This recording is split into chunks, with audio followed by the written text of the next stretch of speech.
எல்லாரும் எப்படி இருக்கீங்க? இன்றைக்கி நம்ம சிக்கன் சுக்கா எப்படி பண்ணுறதுன்னு பார்க்கலாம். 1/2 kg சிக்கன் எடுத்திருக்கேன். இது கூட 1 டீஸ்பூன் மிளகாத்தூள், 1/2 டீஸ்பூன் கரம் மசாலா, சால்ட் எவ்வளோ தேவையோ அவ்வளோ ஆட் பண்ணிக்கோங்க. நான் 1/2 டீஸ்பூன் ஆட் பண்ணியிருக்கேன். கொஞ்சமாக லைம் புளிஞ்சு விட்டுட்டு சிக்கனை நல்லா மேரினேட் பண்ணி ஒரு 1/2 அன் ஹவருக்கு ஊற வச்சுருங்க. இப்போ ஒரு வானலில் இப்போ இந்த சுக்காவுக்கு பவுடர் ரெடி பண்ண போகிறோம். Masala powder first 1 table spoon மல்லி ஆட் பண்ணிக்கோங்க. மல்லி நல்லா வறுத்ததுக்கப்புறமா 3 வத்தல் போட்டிருக்கேன். உங்கள் காரத்துக்கு எவ்வளோ தேவையோ அவ்வளோ வத்தல் ஆட் பண்ணிக்கலாம். 1 டீஸ்பூன் மிளகு, 3 க்ளவுஸு, 2 பட்டை ஆட் பண்ணிவிட்டு இது எல்லாத்தையுமே நல்லா வதக்கிக்கிறேன். இது கொஞ்சம் ஓரளவுக்கு ரோஸ்ட் ஆனதுக்கப்புறமா நல்லா கொஞ்சம் திரியாக பவுட்ரு பண்ணி எடுத்து வச்சுக்கலாம் இந்த மாதிரி. அடுத்து இப்போ வானலில் கொஞ்சமாக நல்லெண்ணெய் ஆட் பண்ணியிருக்கேன். நீங்கள் என்ன டைப் ஆஃப் ஆயில்னாலும் நீங்கள் ஊற்றிக்கலாம். நான் வந்து 2 டேபிள் ஸ்பூன் நல்லெண்ணெய் ஆட் பண்ணியிருக்கிறேன். எண்ணெய் நல்லா காயணும். எண்ணெய் நல்லா காஞ்சிருச்சு. காஞ்சதுக்கப்புறமா இப்போ 1 டேபிள் ஸ்பூன் சோம்பு ஆட் பண்ணியிருக்கேன். கருவேப்பிலை ஆட் பண்ணியிருக்கிறேன்.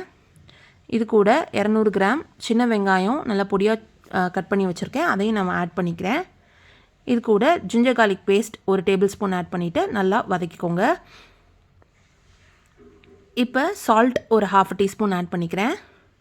வெங்காயம் நல்லா வதங்குறதுக்காக இப்போ சால்ட் ஆட் பண்ணிக்கலாம். சால்ட் ஆட் பண்ணதுக்கப்புறமா இந்த இஞ்சி பூண்டு பேஸ்ட்டு, இந்த வெங்காயம் கொஞ்சம் நல்லா வதங்குற வரைக்கும் நல்லா மிக்ஸ் பண்ணிகிட்டே இருங்க. ஓரளவுக்கு நல்லா மிக்ஸ் ஆகி வந்ததுக்கப்புறம் நம்ம மேரினேட் பண்ணி வச்சுருக்க சிக்கனை இப்போ இதில் ஆட் பண்ணிக்கலாம்.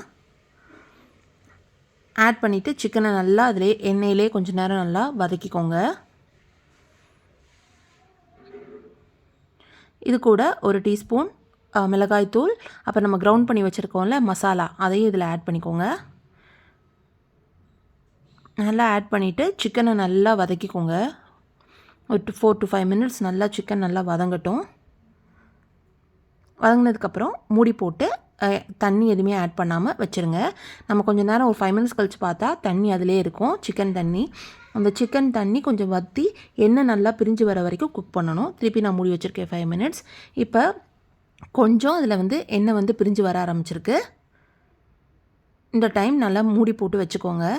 நீங்கள் இதை கோல்டு டைமில் இந்த மாதிரி பெப்பர் போட்டு சிக்கன் குழந்தைங்களுக்கு கொடுத்தீங்கன்னா ரொம்ப நல்லது.